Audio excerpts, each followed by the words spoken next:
সেইটোতো পাৰ্টিয়ে ডিসাইড কৰিব না। মই 26ত ইলেকশ্যন খেলুৱে বা নেখেলু এইটোতো পাৰ্টিয়ে ঠিক কৰিব। 26লৈকে মই আছো, 26ৰ পিছত কি হয় এইটোতো পাৰ্টিয়ে ঠিক কৰিব।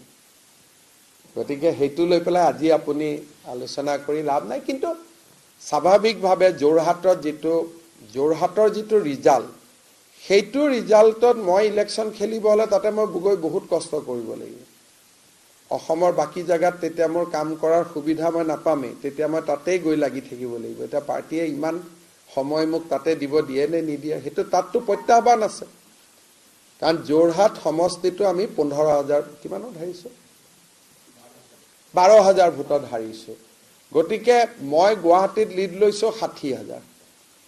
মোৰ নতুন সমষ্টি য'ত মই এদিনো যোৱা নাই, মোৰ নতুন যিটো জালুকবাৰী সমষ্টি তাত মই এটা দিনো যোৱা নাই। এটা দিনো নোযোৱাকৈ মই লিড লৈছো 60,000। যোৰহাটত মই দুখন মিটিং কৰিছো, তাৰ পিছত হাৰিছো 15,000।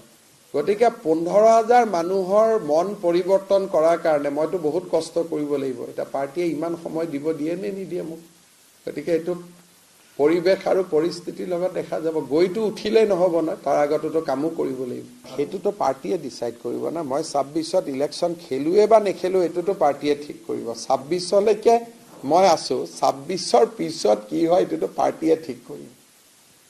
গতিকে সেইটো লৈ পেলাই আজি আপুনি আলোচনা কৰি লাভ নাই। কিন্তু স্বাভাৱিকভাৱে যোৰহাটৰ যিটো ৰিজাল্ট, সেইটো ৰিজাল্টত মই ইলেকশ্যন খেলিব হলে তাতে মই গৈ বহুত কষ্ট কৰিব লাগিব।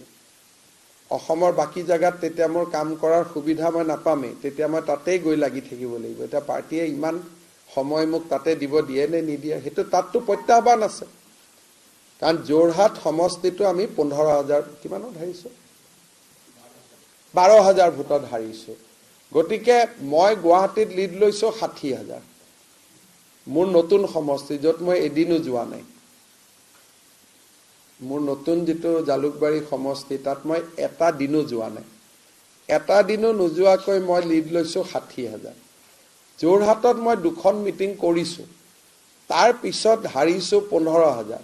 গতিকে 15,000 মানুহৰ মন পৰিৱৰ্তন কৰাৰ কাৰণে মইতো বহুত কষ্ট কৰিব লাগিব। এতিয়া পাৰ্টিয়ে ইমান সময় দিব দিয়ে নে নিদিয়ে মোক, গতিকে এইটো পৰিৱেশ আৰু পৰিস্থিতিৰ লগত দেখা যাব। গৈতো উঠিলেই নহ'ব না, তাৰ আগততো কামো কৰিব লাগিব। সেইটোতো পাৰ্টিয়ে ডিসাইড কৰিব না। মই 26ত ইলেকশ্যন খেলুৱে বা নেখেলু এইটোতো পাৰ্টিয়ে ঠিক কৰিব। 26লৈকে মই আছো, 26ৰ পিছত কি হয় এইটোতো পাৰ্টিয়ে ঠিক কৰিব।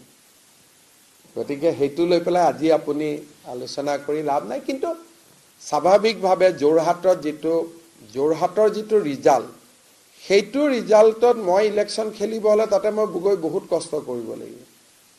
অসমৰ বাকী জায়গাত তেতিয়া মোৰ কাম কৰাৰ সুবিধা মই নাপামেই, তেতিয়া মই তাতেই গৈ লাগি থাকিব লাগিব। এতিয়া পাৰ্টিয়ে ইমান সময় মোক তাতে দিব দিয়ে নে নিদিয়ে, সেইটো তাততো প্ৰত্যাহ্বান আছে। কাৰণ যোৰহাট সমষ্টিটো আমি 15,000 কিমানত হাৰিছো, 12,000 ভোটত হাৰিছো। গতিকে মই গুৱাহাটীত লিড লৈছো 60,000। মোৰ নতুন সমষ্টি য'ত মই এদিনো যোৱা নাই, মোৰ নতুন যিটো জালুকবাৰী সমষ্টি তাত মই এটা দিনো যোৱা নাই। এটা দিনো নোযোৱাকৈ মই লিড লৈছো 60,000। যোৰহাটত মই দুখন মিটিং কৰিছো, তাৰ পিছত হাৰিছো 15,000।